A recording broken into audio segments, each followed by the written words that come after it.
Puji Tuhan, kita bersyukur buat sore hari ini kalau kita boleh kembali datang di tempat ini untuk kita boleh beribadah bersama-sama untuk memuji dan memuliakan nama Tuhan. Mari kita mau tundukkan kepala, kita mau berdoa.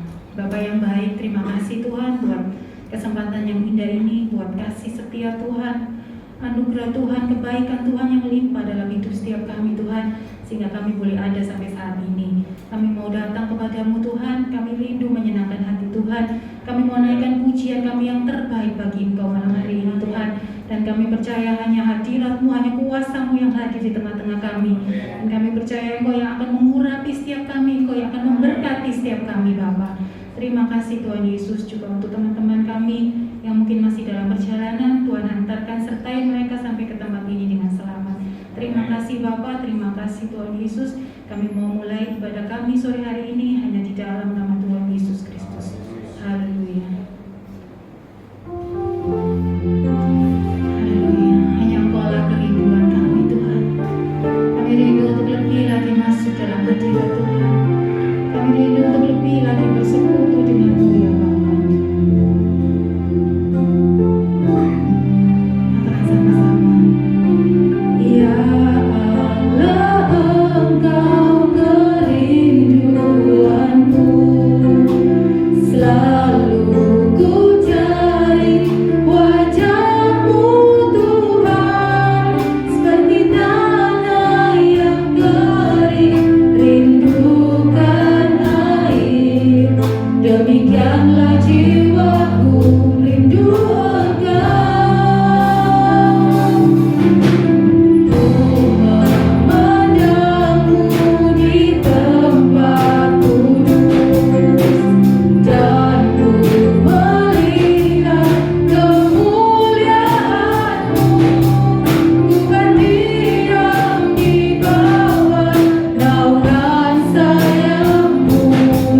dan ku dapati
kekurangan Tuhan ampuni dan ampuni kami.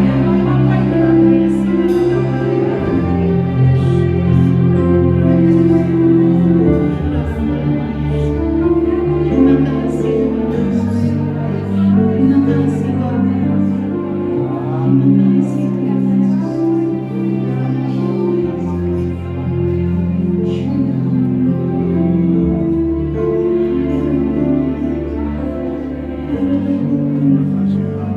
Mari nikmati hadirat-Mu. Mari nikmati kasih-Mu.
Di bawah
Haleluya, selamat pagi kembali. Puji Tuhan, sebentar kita akan mendengar firman Tuhan. Kita mau hidup dalam kebenaran firman-Nya. Mari kita mau siapkan hati kita.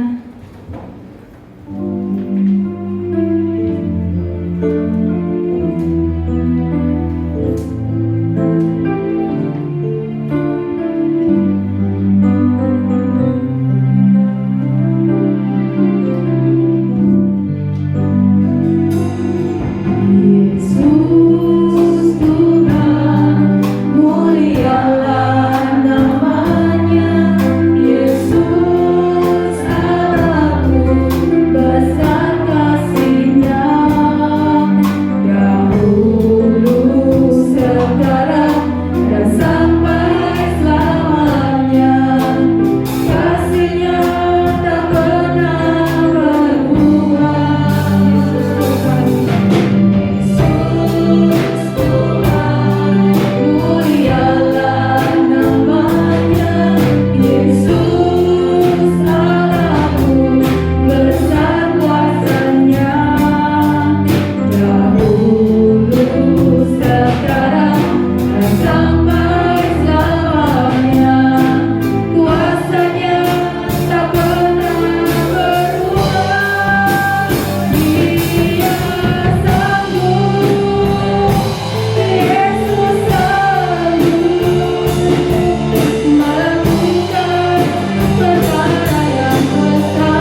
sanggup melakukan segala perkara.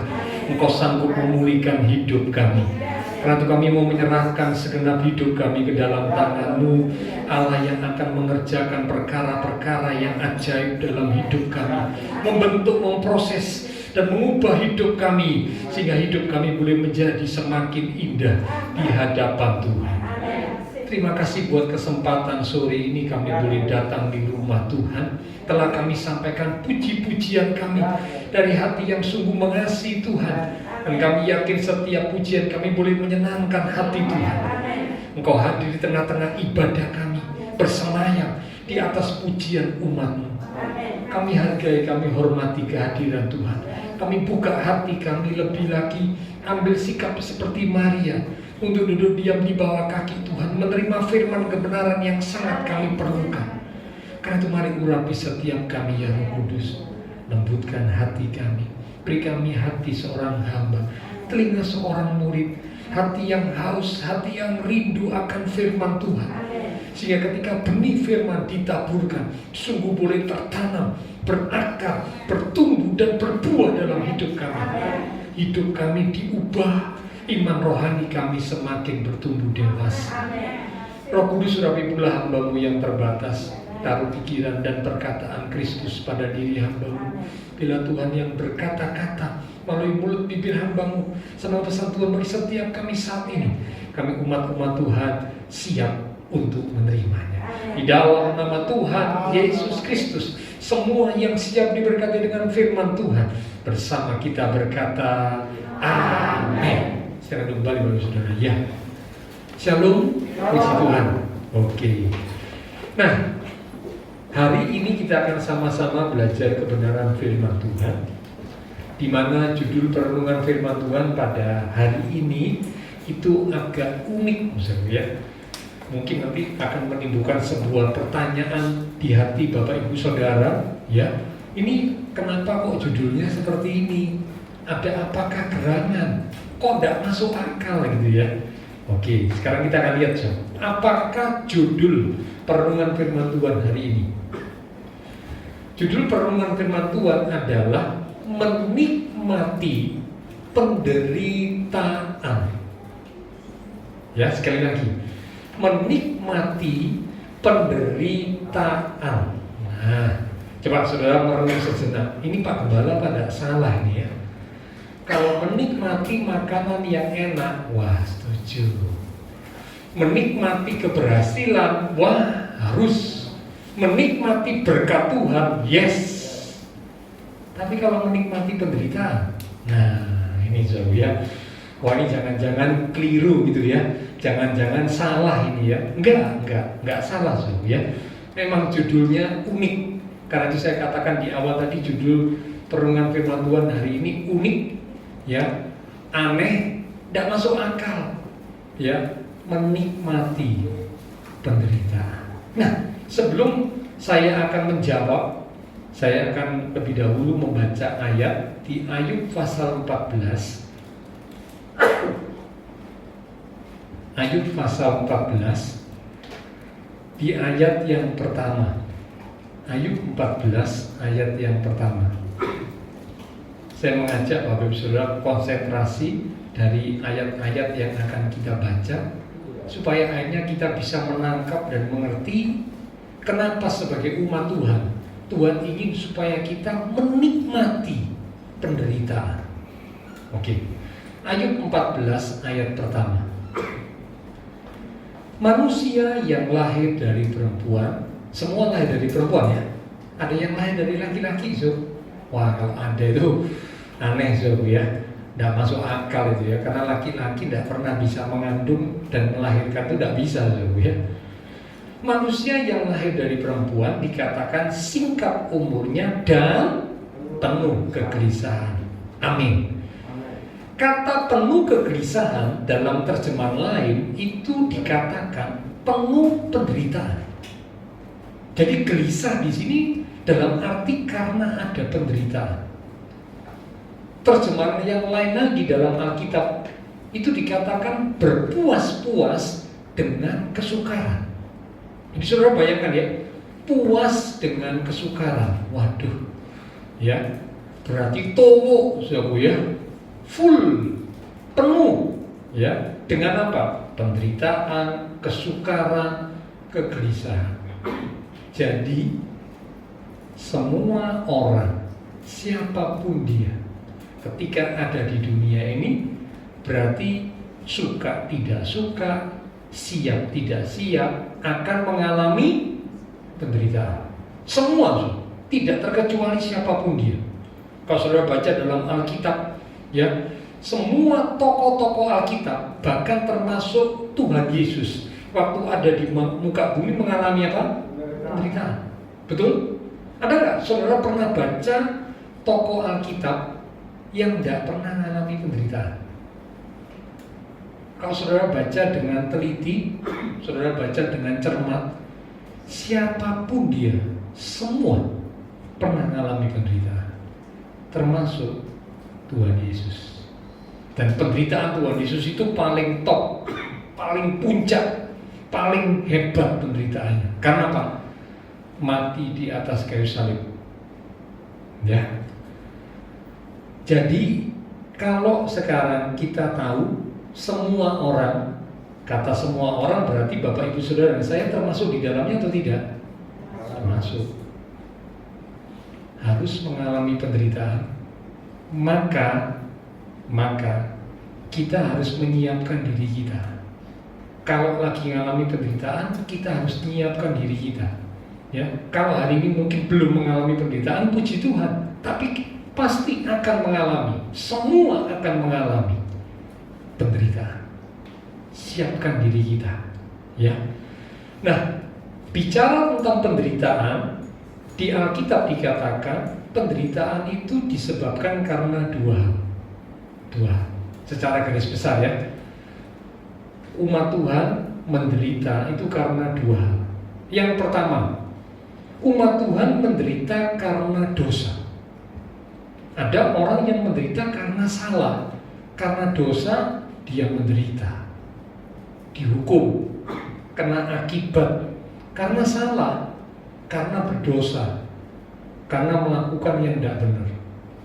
Yang kedua, penderitaan yang terjadi karena kebenaran, karena melakukan kehendak Tuhan, ya, karena berbuat baik, malah menderita. Jadi ini dua jenis yang berbeda, ya. Yang satu menderita karena salah, ya memang karena salah, menderita, ya wajar, kena hukuman, masuk penjara, kena sanksi, kena disiplin, dan sebagainya. Memang salah, karena salah jadi menderita. Ya.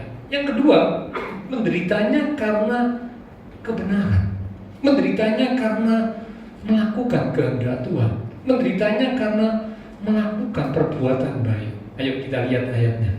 1 Petrus 3 di ayat yang ke-17.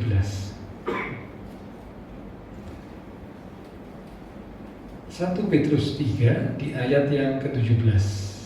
Demikian firman Tuhan. Sebab lebih baik menderita karena berbuat baik, jika hal itu dikehendaki Allah, daripada menderita karena berbuat jahat. Ya, sudah nangkep ya. Jadi dari ayat ini ternyata benar yang saya bilang tadi. Alkitab membedakan penderitaan, penyebab penderitaan itu menjadi dua secara garis besar. Yang satu dikatakan menderita karena berbuat baik, yang satu dikatakan menderita karena berbuat jahat, berbuat yang tidak benar, yang berbuat dosa. Ya. Nah, Alkitab bilang lebih baik menderita karena berbuat baik daripada menderita karena berbuat jahat. Oke, sampai di sini saya yakin Bapak Ibu Saudara sudah bisa paham ya. Jadi ayat awal tadi dikatakan semua manusia akan mengalami penderitaan ketika hidup di dunia ini, siapapun dia. Kalau hari ini belum mengalami penderitaan, siapkan diri kita, karena pasti akan mengalami penderitaan. Nah, penderitaan disebabkan oleh dua hal. Yang pertama sebabnya karena memang dosa, karena salah, jadi menderita. Yang kedua, melakukan kebenaran, melakukan kehendak Tuhan, melakukan yang baik, malah menderita. Ya, beda ya. Jadi yang satu menderita karena dosa, yang satu menderita karena kebenaran. Oke, nah sekarang kita kembali pada judul firman Tuhan. Judul firman Tuhan dikatakan menikmati penderitaan. Kata menikmati itu berarti dalam kamus bahasa Indonesia itu dikatakan menikmati itu mengecap, mengalami sesuatu yang menyenangkan. Jadi kata menikmati itu mengecap, mengalami sesuatu yang menyenangkan. Jadi ketika saudara makan, misalkan saudara makan, saudara menikmati makanan itu, saudara mengecap makanan itu, saudara merasakan makanannya itu, waduh, enak ya. Ini nikmat ini ya. Yang masak, wah hebat. Rasa masakannya pas. Ada asinnya, ada manisnya, nano-nano ya. Ada kejutnya, wah komplit pas gitu. Ya, nikmat. Bisa dinikmati. Mengecap, merasakan, menikmati. Menikmati juga bisa berarti mengalami sesuatu yang menyenangkan. Contoh, kemarin pada waktu liburan yang lalu mungkin sempat beberapa saudara pergi, ya. Karena sekarang kan pandemi ini sudah dianggap mereda gitu ya. Meskipun ada, tapi sudah tidak dikhawatirkan seperti yang lalu-lalu ya. Sehingga beberapa orang saya ketemu itu sudah banyak yang tidak pakai masker, ya. Tapi saya himbau saudara tetap pakai masker ya, lebih baik menjaga, mencegah itu lebih baik daripada mengobati. Ya, jadi cegah, pakai masker itu lebih baik ya. Meskipun memang pakai masker ini tidak enak ya. Saya pun kalau ngomong ini pakai masker tidak enak Kalau maskernya saya tak lepas gitu, ngomongnya bisa lebih bebas Tapi ini mencegah lebih baik daripada mengobati. Oke. Nah, kita kembali ketika melakukan perjalanan, wisata, rekreasi, refreshing, keluar kota, keluar pulau, keluar negeri, atau bahkan mungkin keluar bumi ya. Nah, satu kali nanti siapa tahu ya, wisatanya bukan cuma luar kota, luar pulau, luar negeri, wisatanya ke bulan, wisatanya ke planet Mars, barangkali barangkali ya. Wah, wisata ke sana ya, barangkali. Nah, kalau namanya perjalanan wisata, waktu sedang mengikuti perjalanan wisata, kita pasti berusaha untuk menikmati, melihat pemandangan, melihat situasi sekitar, nyoba-nyoba makanan, pergi ke tempat-tempat rekreasi dan sebagainya. Itu bagian dari menikmati. Ya. Jadi menikmati ini mengalami sesuatu yang menyenangkan, sehingga bisa menikmati. Nah, sekarang timbul pertanyaan, lah kok judulnya menikmati penderitaan? Apa dari penderitaan yang bisa dinikmati itu apa? Kok penderitaan dianggap sesuatu yang menyenangkan?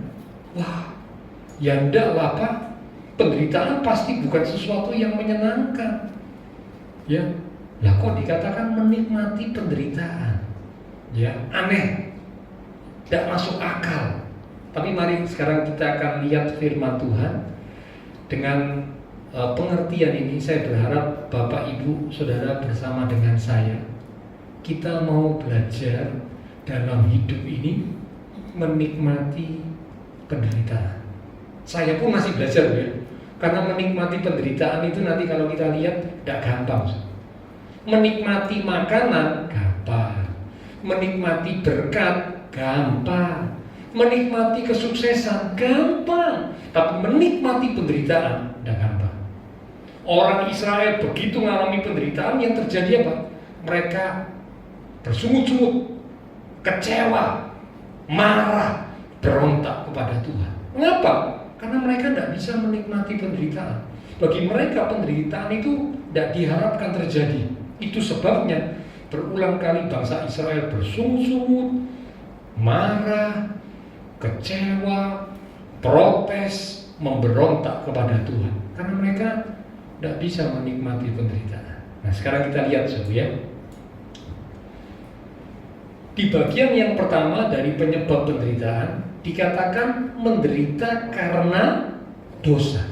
menderita karena kesalahan. Ini penyebab yang pertama. Bagaimana Pak ketika seorang umat Tuhan menderita karena dosa, menderita karena kesalahan, tapi menikmati penderitaan itu? Padahal lagi menderita karena dosa, tapi menikmati penderitaan itu. Bagaimana Pak?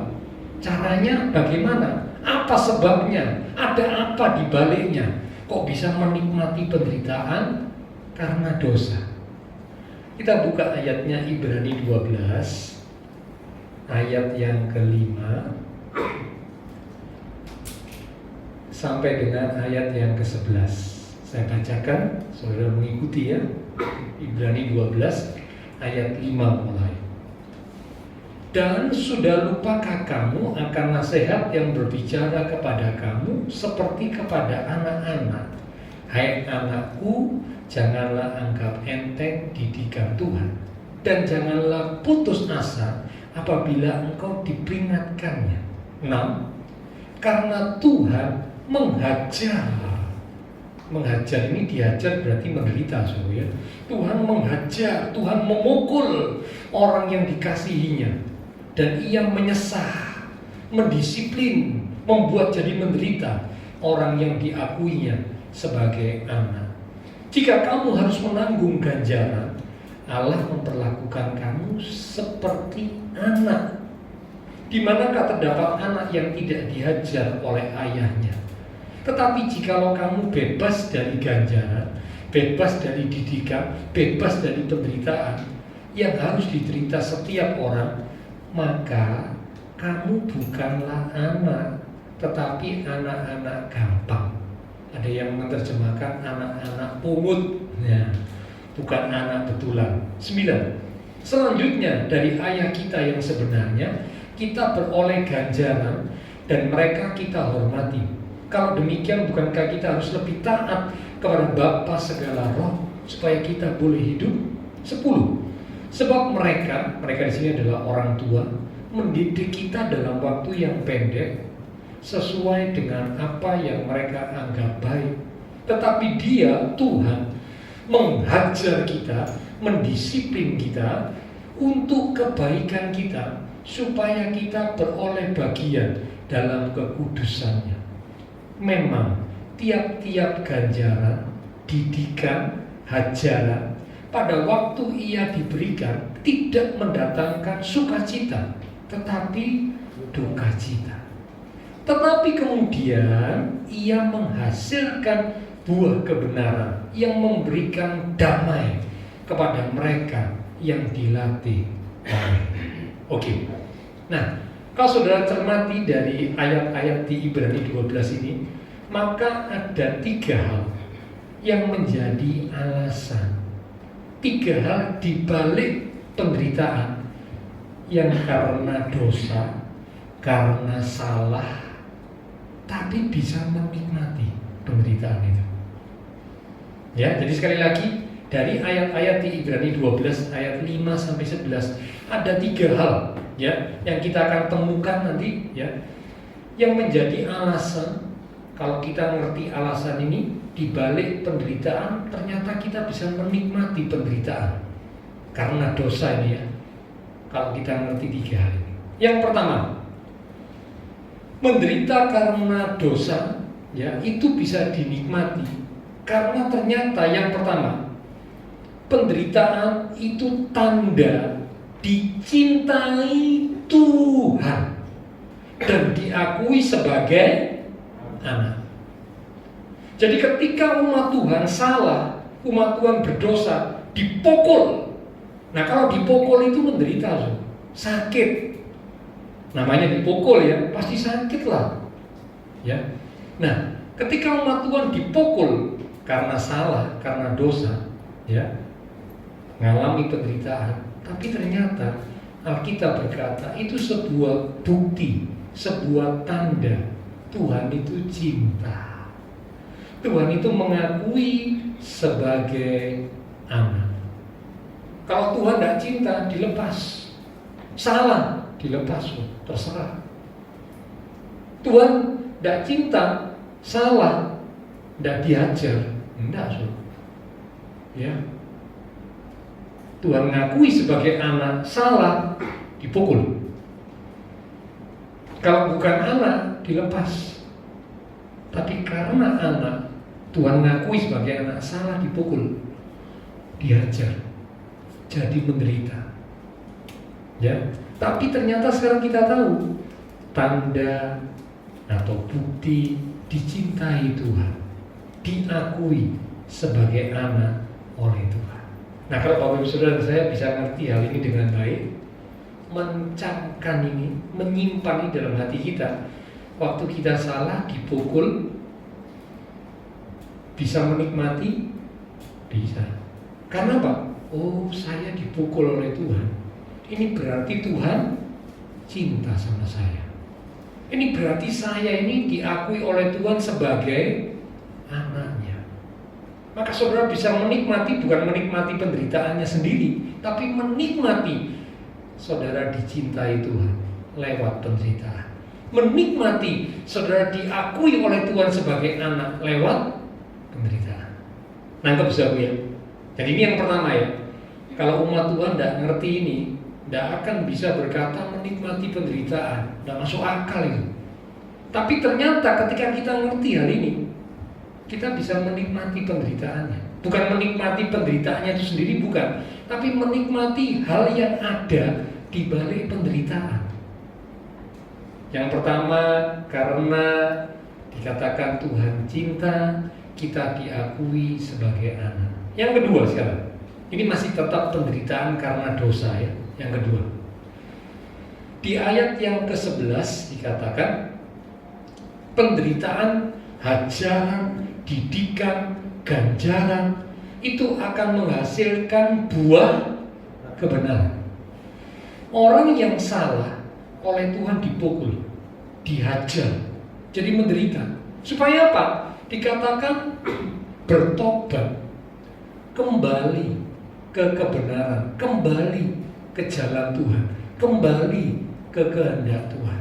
Sehingga akhirnya bisa menghasilkan, hidupnya bisa menghasilkan buah kebenaran.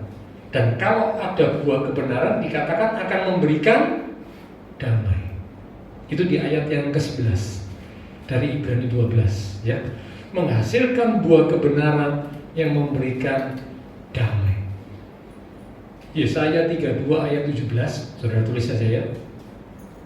Yesaya 32 ayat 17 dikatakan, di mana ada kebenaran, di situ akan tumbuh damai sejahtera. Jadi kalau ada kebenaran, baru tumbuh damai sejahtera. Tapi kalau hidupnya tidak ada kebenaran, tidak ada damai sejahtera. Dalam diri kita, kalau kita belajar hidup benar, damai sejahtera itu akan muncul dalam hidup kita, dalam keluarga rumah tangga kita. Keluarga rumah tangga kita hidup dalam kebenaran sesuai kehendak Tuhan, akan muncul damai sejahtera. Tapi keluarga rumah tangga yang tidak di dalam kebenaran firman, saya pastikan tidak ada damai sejahtera. Maka itu tidak heran, so, ada orang bilang, lupa, ini suasana rumah tangga kok seperti kayak neraka, panas. Kalau ketemu selalu berantem, ya kalau ketemu selalu cekcok, ribut. Wah, ya, mengapa tidak ada kebenaran? Kalau ada kebenaran, dikatakan di mana ada kebenaran akan tumbuh damai sejahtera. Itu Yesaya 32 ayat 17 berkata begitu. Ya karena itulah Ibrani 12 ayat 11 tadi dikatakan, kalau kita dididik, dihajar, dipukul Tuhan karena sudah salah ya, dipukul Tuhan, lalu menderita karena kesalahan kita, ya, dikatakan itu akan menghasilkan buah kebenaran dalam hidup kita. Sehingga akhirnya kita jadi punya damai. Damai ini penting, so. Damai ini dibutuhkan semua orang. Kalau saudara berpikir secara sungguh-sungguh, sebenarnya apa yang kita lakukan itu tujuannya itu cari damai. Rindu damai, cari damai. Contoh, saudara bekerja, saudara mendapatkan sesuatu dari apa yang saudara kerjakan, dapat gajian, dapat penghasilan, Tujuannya apa? Dengan penghasilan saudara bisa mencukupi kebutuhan keluarga, sehingga keluarga bisa merasakan damai. Sekolah, sekolah yang tinggi, ya S1, S2, S3, wah. Tujuannya apa? Supaya punya kepandaian. Kalau sudah punya kepandaian nanti, bisa punya pekerjaan yang menjanjikan, ya, yang dianggap mungkin memberi masa depan, penghasilan yang gitu ya. Akhirnya apa? Bisa mencukupi, bahkan bisa lebih, nabung dan sebagainya. Tujuannya apa? Supaya dalam hidup ini ada damai. Ya. Jadi sebenarnya kalau dipikir tujuan utama orang melakukan sesuatu di dunia ini mencari damai. Sungguhan. Ya kalau saudara renungkan, ya saya kerja, tujuan akhirnya kepingin damai. Saya berumah tangga, tujuan akhirnya kepingin damai. Saya sehat, tujuannya supaya damai. Apapun kalau kita pikirkan dengan baik, yang kita lakukan itu tujuannya itu kepingin damai, menikmati damai. Karena itu banyak orang senang rekreasi, refreshing. Ya tidak salah, kalau ada berkat refreshing, rekreasi ya tidak salah. Tujuannya apa sih?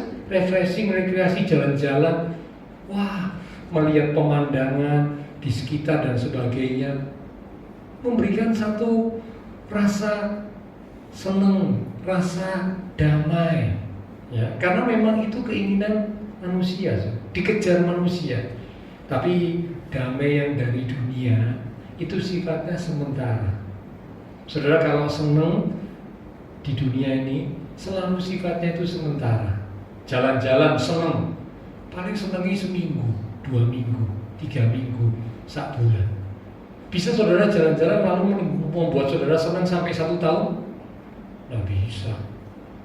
Paling ya kenangan cuma dia gitu aja. Saya pernah pergi Amerika, saya pernah pergi mana. Ya senang cuma gitu aja. Setelah itu hilang. Damai yang dari dunia ini sifatnya semu, sementara. Jadi kalau manusia mengejar damai dari apa yang di dunia, sifatnya sebentar saja. Tapi damai yang sejati itu justru dari Tuhan. Dan damai itu terjadi ketika umat Tuhan belajar hidup benar. Hidup dalam kebenaran akan menghasilkan damai. Pribadi umat Tuhan yang belajar hidup benar, hidupnya akan dipenuhi dengan damai sejahtera Tuhan. Keluarga rumah tangga umat Tuhan yang hidup dalam kebenaran, maka keluarga rumah tangga itu akan dipenuhi dengan damai sejahtera dari Tuhan. Ya, oke, nah kita kembali. Jadi yang kedua, ternyata kita bisa menikmati penderitaan. Bukan penderitaannya yang dinikmati ya, tapi menikmati apa yang ada di balik penderitaan itu. Yang kedua, karena menghasilkan buah kebenaran yang memberikan damai. Yang ketiga sekarang, yang terakhir dari bagian pertama ya. Yang ketiga, di ayat yang ke-10 kalau saudara baca dikatakan beroleh bagian dalam kekudusan. Yang ketiga, alasan kita bisa menikmati hal yang ada di balik penderitaan karena dosa. Yang ketiga, supaya kita beroleh bagian dalam kekudusan. Hidupnya semakin dikuduskan, hidupnya semakin disucikan. Ini berkat yang luar biasa, Mau hidup kudus itu tidak gampang, tapi Tuhan izinkan lewat penderitaan. Lakukan dosa, dihajar Tuhan, menderita. Tuhan izinkan supaya apa? Kita bisa belajar hidup dalam kekudusan, beroleh bagian dalam kekudusan. Ya, oke. Jadi ini 3 hal, ya. Alasan yang ada di balik penderitaan karena dosa, sehingga kita bisa menikmati sekalipun sedang menderita karena dosa. Yang pertama, karena itu sebuah tanda, sebuah bukti kita dikasihi Tuhan, dicintai Tuhan, dan kita ini diakui sebagai anak oleh Tuhan. Itu ayat yang ke-6 dari Ibrani 12. Yang kedua, akan menghasilkan buah kebenaran yang memberikan damai. Itu di ayat yang ke-11 dari Ibrani 12. Dan yang ketiga, akan membuat kita beroleh bagian dalam kekudusan, hidup dalam kekudusan. Itu di ayat yang ke-10 dari Ibrani 12. Ya. Oke, jadi sekarang saudara bisa nangkep ya. Ternyata meskipun menderita karena dosa, kita tetap bisa menikmati. Karena di balik penderitaan karena dosa ada hal-hal yang indah yang sedang Tuhan kerjakan, yang sedang Tuhan tunjukkan dalam hidup kita. Oke, sekarang kita masuk bagian yang kedua. Bagian yang kedua adalah menderita karena kebenaran. Kalau bagian pertama tadi kan menderita sebab dosa. Yang kedua menderita karena kebenaran. Menderita karena melakukan yang baik. Menderita karena melakukan kehendak Allah. Ya. Kita lihat 1 Petrus 3 ayat yang ke-14 bagian A. 1 Petrus 3 ayat 14 bagian A. Tetapi sekalipun kamu harus menderita juga karena kebenaran. Nah ini dikatakan menderita karena kebenaran, kamu akan berbahagia. Cukup sampai situ.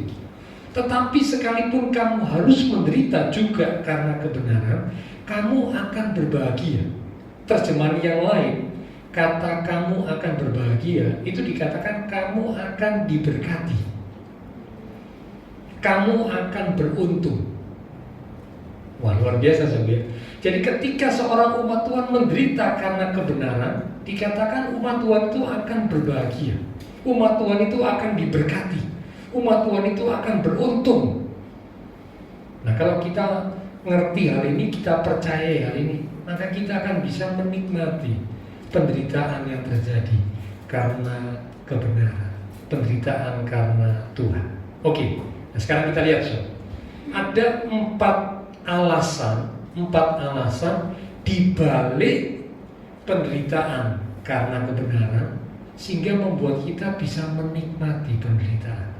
Sekali lagi, 4 alasan di balik penderitaan karena kebenaran sehingga ketika kita menderita, kita tetap bisa menikmatinya. Yang pertama, menderita karena kebenaran itu adalah anugerah. Anugerah. Kita lihat Filipi 1 ayat 29. Filipi 1 ayat 29. Sebab kepada kamu dikaruniakan bukan saja untuk percaya kepada Kristus, melainkan juga untuk menderita untuk Dia. Dikaruniakan. Kata dikaruniakan itu berarti dianugerahi, dapat anugerah. Jadi ternyata yang pertama orang umat Tuhan yang menderita karena kebenaran itu berarti sedang dapat anugerah dari Tuhan. Dapat anugerah ini sesuatu yang luar biasa. Namanya saja anugerah ya. Wah, berarti sesuatu yang luar biasa. Dapat anugerah. Menderita karena kebenaran itu berarti sedang dapat anugerah dari Tuhan. Ya, jadi kalau saudara sekarang mungkin sedang mengalami hal itu, jangan sampai kecewa. Waduh, belajar hidup benar malah menderita. Belajar melakukan firman Tuhan malah menderita. Wah, kalau gitu saya tidak mau lakukan kebenaran. Saya tidak mau lakukan firman Tuhan. Lalu melakukan firman malah menderita ya. Kecewa. Lalu tidak mau lakukan kebenaran. Keliru. Salah. Justru kalau kita ngerti dikatakan menderita karena Tuhan itu berarti dapat anugerah.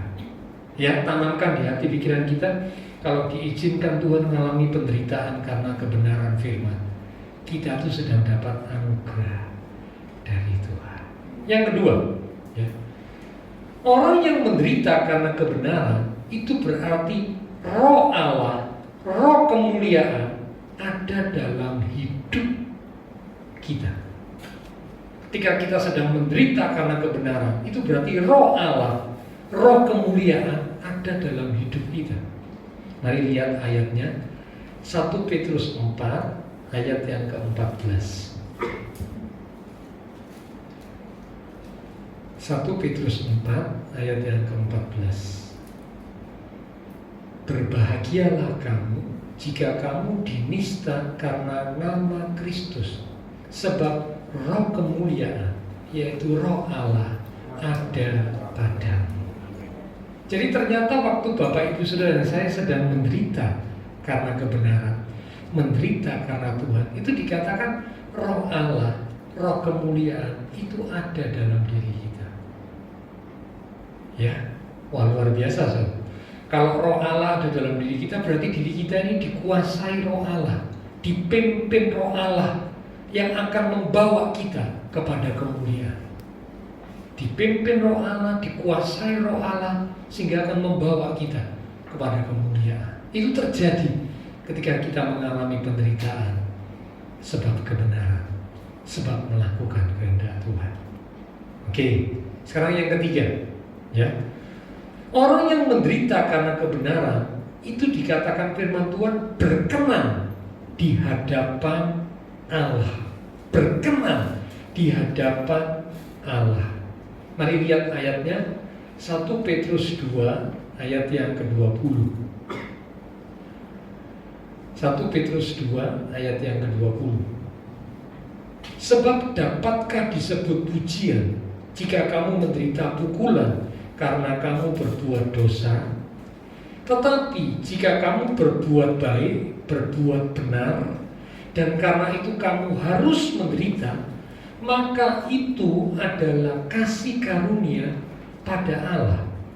Kata kasih karunia pada Allah dalam terjemahan lain itu dikatakan itu berkenan di hadapan Allah, itu menyukakan hati Allah. Jadi yang ketiga, ternyata waktu Bapak Ibu Saudara dan saya sedang mengalami penderitaan karena kebenaran, karena melakukan kehendak Tuhan, karena melakukan yang baik. Ternyata yang ketiga, hidup kita itu jadi berkenan di hadapan Allah.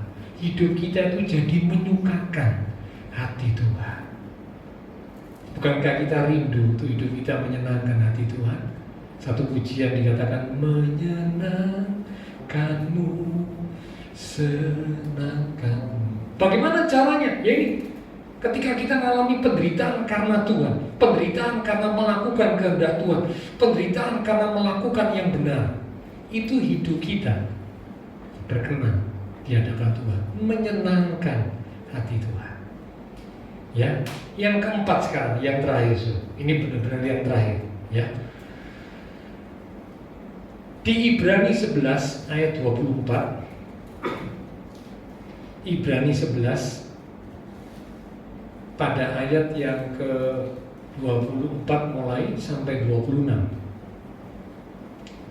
Karena iman, maka Musa setelah dewasa menolak disebut anak putri Firaun, karena ia lebih suka menderita sengsara dengan umat Allah daripada untuk sementara menikmati kesenangan dari dosa.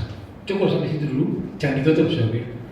Kalau saudara baca ayat 24 sampai 25, secara pikiran manusia pada umumnya ya, yang dilakukan Musa ini, maaf ya, bodoh atau enggak? Kalau secara pikiran manusia pada umumnya ya, diangkat anak dari putri Firaun, menikmati fasilitas istana Mesir, tapi setelah dewasa Musa menolak, tidak mau. Dia lebih milih menderita sengsara bersama umat Tuhan.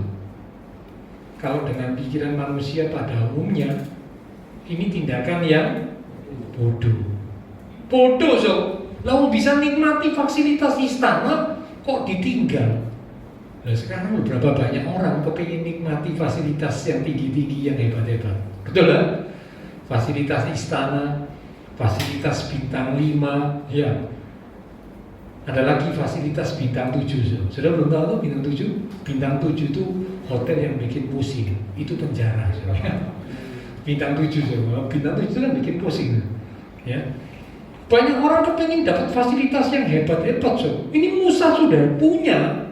Karena waktu lahir dibuang ke air oleh orang tuanya supaya tidak dibunuh, diambil anak oleh putri Firaun, dibesarkan di istana, dapat fasilitas istana. Wah, Kalau fasilitas istana itu luar biasa, sob. Ya, makanannya, pendidikannya, semuanya, luar biasa fasilitas istana. Tapi dikatakan Musa menolak. Waduh, ini kalau orang nggak ngerti, sob, orang bilang ini Musa ini goblok, Musa ini bodoh. Fasilitas istana ditolak, aduh, bodoh banget. Ayo kita lihat sekarang ayat 26. Ini kalau sudah baca ayat 26 baru sekarang kita ngerti ya. Ia, Musa, menganggap penghinaan karena Kristus. Penghinaan karena Kristus itu maksudnya menderita karena Allah, menderita karena kebenaran, sebagai kekayaan yang lebih besar daripada semua harta Mesir. Sekali lagi, penghinaan karena Kristus, menderita karena Tuhan, sebagai kekayaan lebih besar daripada semua harta Mesir. Sebab pandangannya ia arahkan kepada upah. Upah dari siapa? Upah dari Tuhan. Nah, sekarang sudah nangkep ya. Kenapa kok Musa nolak? Fasilitas yang hebat, fasilitas yang istana, saudara ya, ditolak. Karena Musa berkata, penderitaan karena Tuhan itu kekayaan yang lebih besar daripada semua harta Mesir. Musa berkata begitu karena ia mengarahkan pandangannya, ia mengharapkan dapat upah dari Tuhan. Oke, jadi yang keempat, sob, mengapa kita bisa menikmati penderitaan karena kebenaran? Karena ternyata yang keempat, kita akan menerima upah dari Tuhan. Upah dari Tuhan. Upah itu hal yang dikejar-kejar oleh manusia, sob. Ini banyak buruh belakangan ini sering demo. Demonya intinya apa, sob? Minta kenaikan upah. BBM diturunkan, upahnya dinaikkan, upah minimumnya dinaikkan. Mengapa? Karena manusia berharap upah. Upah dari manusia itu biasa saja. Ya, upah dari manusia itu biasa. Tapi kalau upah dari Tuhan itu luar biasa. Amin. Upah dari manusia itu terbatas, biasa, sob. Kalau saudara dapat upah dari manusia itu biasa. Mungkin 2 juta, 3 juta, 4 juta, 5 juta, 10 juta. Itu biasa, upah manusia itu biasa. Sebab terbatas. Tapi kalau upah dari Tuhan itu tidak terbatas. Upah dari Tuhan itu luar biasa. Kalau kita mau menderita karena kebenaran, menderita melakukan kehendak Tuhan, kita itu akan menerima upah dari Tuhan. Seperti yang dilakukan oleh Musa. Itulah sebabnya Musa menolak. Aku tidak mau keluar dari istana, tinggalkan istana. Mengapa? Karena Musa berharap dapat upah dari Tuhan. Upah dari Tuhan jauh lebih daripada fasilitas istana. Ya, oke. Jadi itulah 4 hal. Mengapa kita sebagai umat Tuhan bisa tetap menikmati penderitaan? Karena kebenaran. Yang pertama, ternyata menderita karena kebenaran itu adalah anugerah dari Tuhan. Yang kedua, ketika kita menderita karena kebenaran, roh kemuliaan, roh Allah ada dalam hidup kita. Yang ketiga, menderita karena kebenaran membuat hidup kita berkenan di hadapan Allah, menyukakan hati Allah. Dan yang keempat, menderita karena kebenaran membuat kita akan menerima upah dari Tuhan. Saya terbatas untuk menjelaskan, tapi saya berdoa supaya Bapak Ibu Saudara bisa menangkap pesan firman pada hari ini. Ya, ini memang tidak mudah ya. Saya pun masih belajar loh. Karena pikiran manusia kalau menderita itu tidak enak. Menderita itu tidak bisa dinikmati. Maka akhirnya jadi seperti Israel, ngomel, bersungut-sungut, marah, kecewa, berontak. Itu seperti Israel. Itu Hakikat manusia pada umumnya seperti itu. Tapi ternyata pada hari ini Tuhan berkata, ayo sama-sama kita belajar menikmati penderitaan. Entah itu penderitaan karena dosa, entah itu penderitaan karena kebenaran. Ayo dinikmati. Karena ternyata di balik penderitaan ada hal-hal yang indah yang sedang Tuhan kerjakan dalam hidup kita. Amin. Hari kita akan datang kepada Tuhan. Silakan berani kembali maju ke depan. Lewat satu pujian kita akan katakan, Tuhan, ku percaya rencanamu indah, walau saat ini tak ku mengerti. Engkau telah berfirman, memberi masa depan, damai sejahtera, penuh harapan.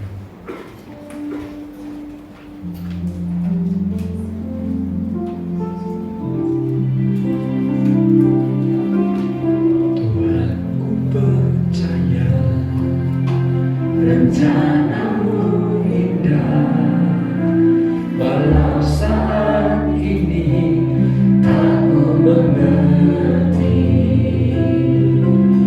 Engkau telah berfirman, memberi masa depan, damai sejahtera, penuh harapan. Sekali katakan, Tuhan, ku percaya.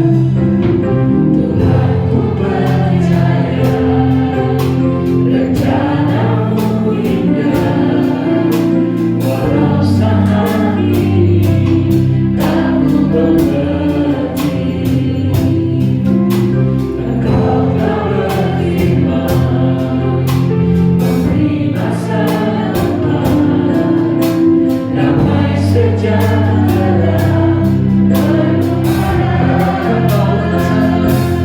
Engkau rencanamu indah bagiku, engkau kehendakmu baik bagiku. Engkau rencanamu sempurna bagiku, engkau jalanku yang terbaik bagiku.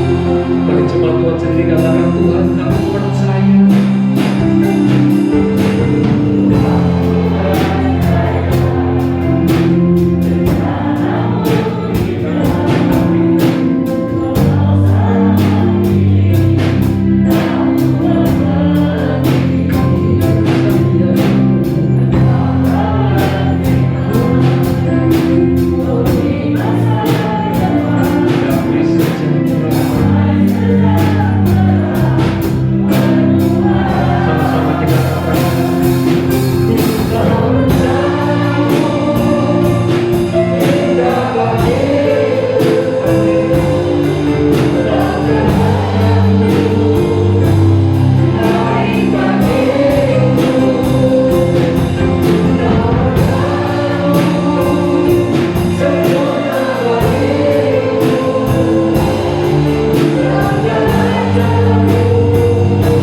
Sama-sama kita katakan, mari sama-sama dengan kaki diri kita katakan,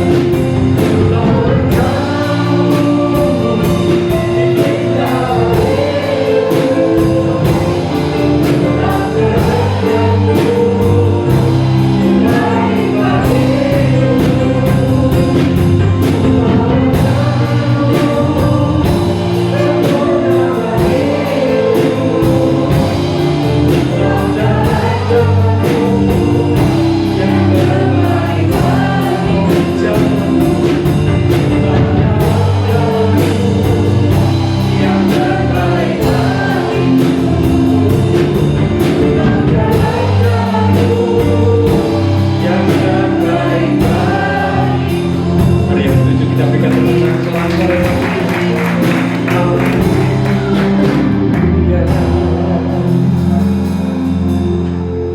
Hamba terbatas untuk menjelaskan, tetapi Roh Kudus Engkau yang akan berbicara lebih lanjut, sehingga kami naik, step iman kami semakin naik, semakin bertumbuh. Kami boleh belajar untuk bisa menikmati penderitaan, Karena ternyata di balik penderitaan ada hal-hal yang indah yang sedang Tuhan kerjakan. Ada hal yang luar biasa yang sedang Tuhan tunjukkan dalam hidup kami. Biarlah kami boleh mengerti hal ini dengan sungguh-sungguh, sehingga kami boleh belajar menikmati penderitaan yang Tuhan izinkan terjadi dalam hidup kami. Terima kasih Tuhan. Terima kasih Bapak Saudara. Kami berdoa untuk setiap jemaat GBI Rahet. Tuhan berkati di dalam iman rohani, diberkati di dalam kehidupan keluarga rumah tangga, diberkati dalam usaha pekerjaan, diberkati dalam studi sekolah, diberkati kesehatan, diberkati. Bahkan Engkau berjanji menyediakan masa depan yang indah penuh dengan pengharapan. Terima kasih Tuhan. Terima kasih semua yang sudah melayani persembahan yang akan dipersembahkan, apapun yang dilakukan setiap umat-Mu, karena mengasihi Tuhan Allah sumber segala berkat akan memberkati kembali dan memakai hidup kami untuk kami boleh lebih lagi memuliakan Tuhan. Kami berdoa memberkati bangsa negara kami Indonesia, pemimpin-pemimpin bangsa kami, kota kami Surabaya, bahkan juga tetangga lingkungan sekitar gereja Tuhan. Memberkati setiap jemaat-jemaat Tuhan yang berulang tahun sepanjang minggu ini. Dengan pertambahan usia yang Tuhan beri, kami semakin dekat Tuhan, semakin sungguh mengasihi Tuhan. Berkati pula ibadah pada minggu depan disertai dengan perjamuan kudus. Biarlah setiap kami umat Tuhan, demikian juga dengan hamba-hamba-Mu yang akan melayani, kami boleh mempersiapkan diri untuk bersekutu dengan tubuh dan darah Tuhan. Terima kasih Tuhan. Setelah selesai ibadah kami akan berpisah. Kami akan kembali ke aktivitas kami. Kami akan kembali ke keluarga rumah tangga kami. Biarlah segala berkat, anugerah, damai, sukacita yang melimpah dari Allah Bapa Surgawi, kasih Tuhan Yesus Kristus, dan persekutuan dengan kuasa Roh Kudus akan terus memimpin menuntun langkah kehidupan setiap kita. Itu terus mendapat kita sedang mulai malam ini sampai Maranatha Tuhan Yesus datang kembali. Di dalam nama Tuhan Yesus Kristus, semua yang percaya diberkati Tuhan. Mari bersama dengan iman kita berkata amin. Tuhan berkati, sampai berjumpa minggu depan disertai dengan perjamuan kudus.